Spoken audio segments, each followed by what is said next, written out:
The 11th chapter of John, known as the Raising of Lazarus, is a foreshadowing of Jesus' death and resurrection. Unlike many other stories, parables, and sayings that you can find across the four Gospels, the raising of Lazarus can only be found in the Gospel of John.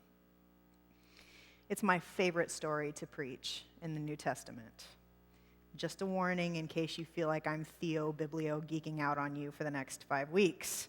This story is about sibling love, divine timing, the loyalty of a certain disciple, the emotional life of women, Jesus' capacity to weep, to love, to resurrect, to commission ordinary human beings into the work of liberation and the need to set folks free, even when we've been instrumental in their healing, even when we've witnessed them move from death to life. This story is about so many things. I could preach on this story alone for the rest of my life. It's that packed with meaning. So I want to encourage you, all of you, to read along at home in your devotional life. I want you to center yourself with this story as often as you can for the next 5 weeks. Pay attention to which characters grab you. See what verses strike you most hard to believe. Find the movements in the story that feel most relevant for your life.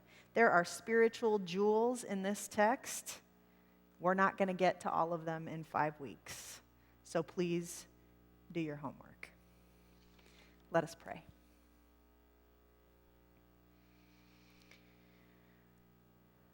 Mother God, may the words of my mouth and the meditations of all of our hearts be acceptable in your sight, for you are our rock and our Redeemer. Amen. So today we're going to pay attention to the role of the sisters, Mary and Martha, in the context of their brother dying. But first, Lazarus. Lazarus actually dies in this story. I don't want us to ever lose sight of that. He doesn't just get put on hold for 4 days. He dies. He dies. Are you with me? Yes. Okay. He gets sick and he perishes in front of people who love him. He dies in the absence of people who love him. He's dead long enough for a community of grieving people to form around Mary and Martha. His body gets bound and put in a tomb. Lazarus dies. It's an important fact of the text to hold because somehow in 2,000 years of evolving Christian theology, there's still this tendency among Christians to deny the realities of death, as if resurrection somehow cancels death out. It doesn't. Lazarus dies. So here's a bit of somber news. You are going to die. And the person sitting next to you is going to die. I'm going to die. Every single human in this room is going to die. I love having the privilege of reminding the room of this every so often.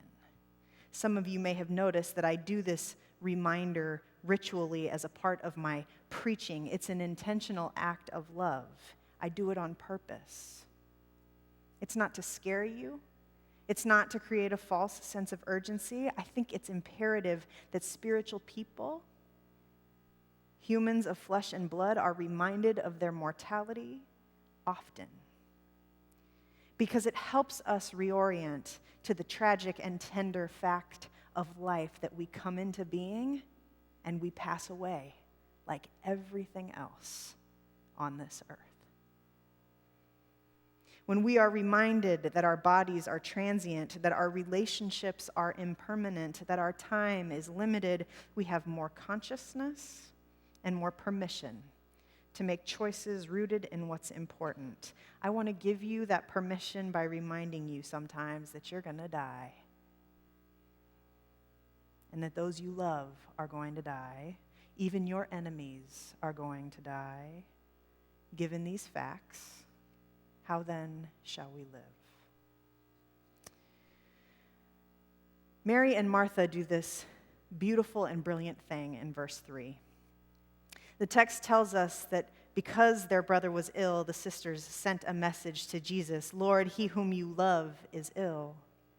Now, I want to bring some critical awareness to a fact right here. Mary and Martha send a message when their brother is ill, not when he's dead. He does die, but they send the message first. They send the message when he's still alive. He's deteriorating, yes, but he's not dead yet. They see him perishing, and that's when they send the message. That's when they inform Jesus of Lazarus' state. That timing is important for us to pay attention to. So one of the things that having two pastoral colleagues affords me is being able to tell and bear witness to the joys and sorrows of pastoral work across our diverse experience as pastors. One of my most sacred gifts in this work is being able to hear Tom Ott talk about 30 plus years of ministry. He's been in so many different experiences. He's heard so many things. He's seen so many things. He's lived through and been chipped away by so many things. His mentoring wisdom impacts me deeply, and I'm grateful for all he's shared with me over the last 5.5 years when I've been under his mentor wing. But if there's anything that I've heard Tom Ott say over and over and over and over, it's that we wait too long, that we arrive often way too late when it comes to professing our love to those who mean it the most, who need it the most, and who mean the most to us. Whenever we officiate funerals, we get together with families to hear stories about the dead. We ask them questions about how the person died and what the impact of that dying was upon the family. We hear about all that, the material realities of the flesh, but mostly we hear about the impact of that person's living upon those who are surviving. And let me tell you, it is a profound experience every single time. Those are some of the most meaning-filled moments we have in ministry, listening to people talk about the legacy of their loved one that's been passed over. We hear about struggle and triumph, about character and courage, about what people did consistently that paid off. We hear about lessons learned, hearts broken, about regret and guilt. We witness unresolved conflicts rise up with massive rage and grief, folks coming to terms that they will never be able to reach across that divide in the flesh now that that person is gone. We witness love pouring out like tears as people share memories of tenderness and joy, forgiveness and redemption. We witness pride that swells as people share their loved ones' finest moments on this earth. But here's the thing. We way too often walk away wondering if what we get to hear and witness was ever heard and witnessed by the one who has died. That's not a question I want to ask after I leave your funeral. That is not a question I want to ask as you leave the funeral of those you love. That's not a question I want anyone to ask after my funeral. We deserve to know the impact of our humanity, our choices, our actions, and our legacy on other humans. Everyone deserves to see and hear from those they love before they die. I'd call it a spiritual rite of passage, being surrounded by and hearing the truth spoken in love from one's companions before death takes its course. Before death takes its course. Say it with me. Before death takes its course. Keyword, before. Notice that Mary and Martha send the message before Lazarus dies. Mary and Martha aren't sending a message to Lazarus, they're sending a message to Jesus. Look at the text. Look at the message the sisters send. He whom you love is ill. Koinonia, I want to press upon you today that one of the most important functions of discipleship and one of the most undervalued movements of faith is exemplified by those who know the specific manifestations of love in family and community and use that source of knowledge as a connecting point in moments of life and death. This is a skill.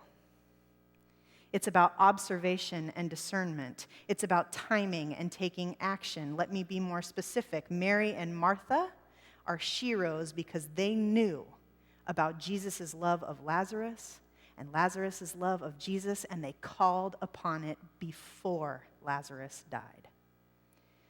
This capacity, this work is critical. As my stepfather lay dying, my mom used money she didn't have to fly his kids from another marriage to our home in Southern California. It literally woke him up out of a coma when they arrived. It was the last time in his earthly life that he cried while professing his happiness, one hand touching his son, the other hand holding his daughter. That moment was about my father and his kids, about their shared love, but that moment was also about my mother's wisdom. Her knowledge of my father's need to be connected with those sources of love in a moment of life and death. I will never forget what my mother taught me that day. She could have been next to his bedside day in, day out, thinking about their relationship alone, which is totally understandable when the loss of a spouse is upon you, right? But instead, she was discerning what other loves in his life needed to be present, and she sent a message before it was too late. So what is this capacity? What are the faithful skills we need to do discipleship such as this, to follow in the footsteps of Mary and Martha's ministry? First, it's about bearing witness to love, which is a form of love itself. If you love someone, you bear witness to who and what they love, and you bear witness to who and what loves them. Chris Kindy loves literacy. Trisha Grayjet loves music and water and children. Shauna loves Jody. Andy loves photography and writing songs. And he loves Stacy and Gracie and Libby. Tina loves Girl Scouts and Dusty. Oz loves Nikki. Charlie loves glitter and pride and the gay community. Janet loves Emily, and Emily loves Janet.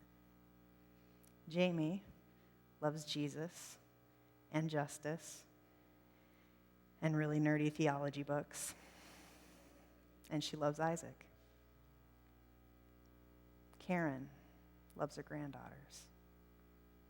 Roger loves science and this church. I love all of you and God and leather boots in the winter.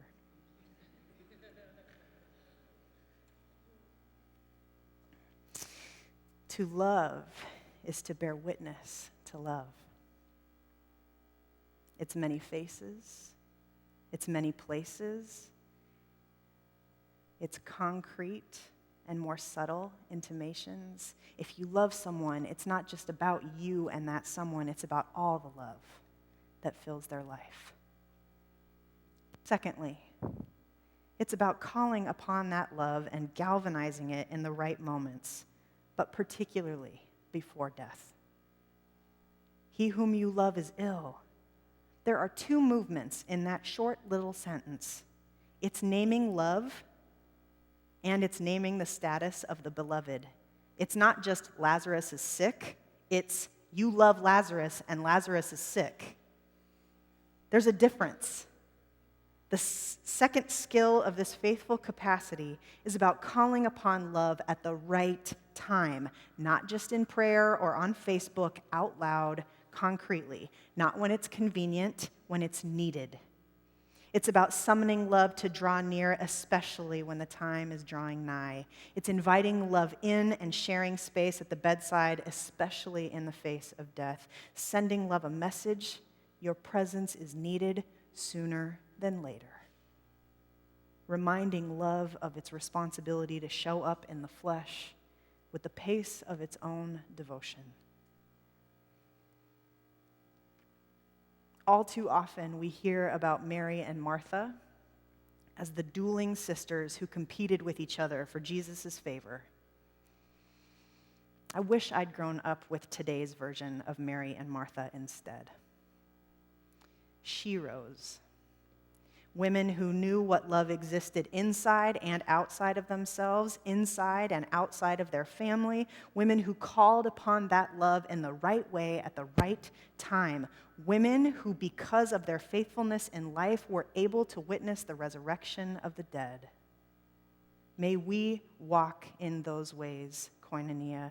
May we be believers in and bearers of that gospel, now and forevermore. Amen.